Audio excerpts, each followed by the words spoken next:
रामपुर गांव के बाहर एक पुराना विशाल बरगद का पेड़ था जिसे लोग चुड़ैल का बसेरा कहते थे। उस रास्ते से सूरज ढलने के बाद कोई नहीं गुजरता था। गांव वालों का मानना था कि वहां एक ऐसी रूह रहती है जिसकी आंखों से खून बरसता है और जिसकी हंसी से कलेजा कांप जाता है।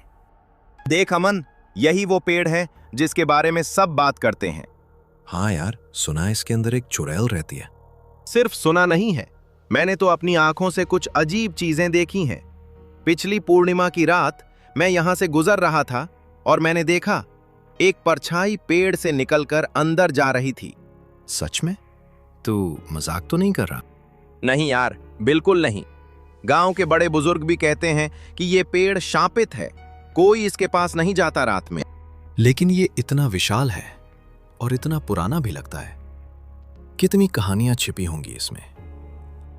कहानियां नहीं, भूत प्रेत छिपे हैं इसमें।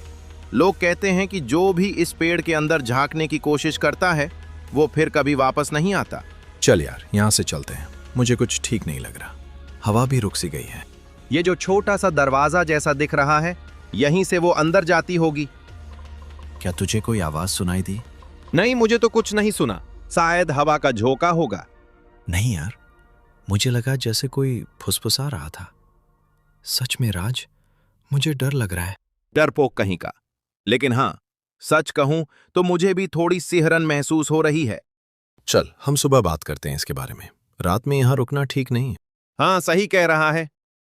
कहानी शुरू होती है जब शहर से आया एक युवा पत्रकार आर्यन इस अंधविश्वास का सच जानने रामपुर पहुंचता है। आर्यन तर्कों और विज्ञान में विश्वास रखता था। गांव के मुखिया ने उसे चेतावनी दी, बेटा, उस बरगद के पास मत जाना। वह केवल एक कहानी नहीं, एक तड़पती हुई रूह का पिंजरा है।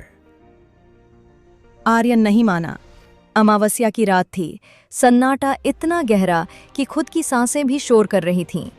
आर्यन कैमरा लेकर बरगद के पास पहुंच गया। अचानक हवा का रुख बदला। एक ठंडी लहर आर्यन के कान के पास से गुजरी। तभी उसे एक सुरीली लेकिन दर्द भरी आवाज सुनाई दी, एक औरत के रोने की आवाज। उसने टॉर्च जलाई तो देखा कि पेड़ की एक डाल पर एक औरत बैठी थी। उसके बाल लंबे और उलझे हुए थे, चेहरा सफेद और बेजान। जैसे ही उसने आर्यन की तरफ देखा, उसकी आंखें अंगारे जैसी लाल हो गईं। वो चुड़ैल चिल्लाई और देखते ही देखते हवा में गायब हो गई। आर्यन को लगा जैसे किसी ने उसका गला भींच दिया हो। वो गिरते पड़ते गांव की ओर भागा। अगले दिन आर्यन ने हार नहीं मानी। उसने गांव की सबसे बूढ़ी काकी से उस चुड़ैल के बारे में पूछा।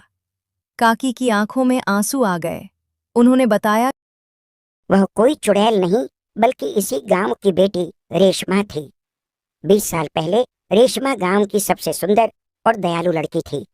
वह इसी बरगद के नीचे बच्चों को पढ़ाया करती थी। उसे गांव के ही एक गरीब लड़के से प्यार था, लेकिन गांव के एक रसूखदार जमींदार की नजर उस पर पड़ गई। जमींदार ने उसे पाने के लिए उसके परिवार को तबाह कर दिया और उसके प्रेमी की हत्या करवा दी। रेशमा अपनी जान बचाने के लिए उसी बरगद की ओर भागी। जमींदार और उसके गुंडों ने उसे घेर लिया। रेशमा ने मदद के लिए पूरे गांव को पुकारा, लेकिन जमींदार के खौफ से किसी ने अपना दरवाजा नहीं खोला। अंत में अपनी इज्जत और गरिमा बचाने के लिए रेशमा ने उसी बरगद के पैर से लटक कर अपनी जान दे दी। मरते वक्त उसकी आखिरी चीख अधूरी रह गई। उस रात आर्यन फिर से बरगद के पास गया, लेकिन इस बार हाथ में कैमरा नहीं बल्कि रेशमा के लिए हमदर्दी लेकर। आधी रात को फिर वही खौफनाक मंजर पैदा हुआ। चुड़ैल सामने आई। उसने आर्यन पर हमला करना चाहा, लेकिन आर्यन चिल्लाया, रेशमा, मैं तुम्हारा दर्द जानता हूँ। मैं तुम्हें न्याय दिलाना चाहता हूँ। चुड़ैल अचानक रुक गई। उसका डरावना चेहरा धीरे धीरे एक मासूम लड़की के चेहरे में बदलने लगा। वो फफक फफक कर रो पड़ी। उसने टूटी हुई आवाज में कहा, सब मुझे चुड़ैल कहते हैं, सब मुझसे डरते हैं, लेकिन कोई यह नहीं पूछता कि मैं यहाँ क्यों हूँ।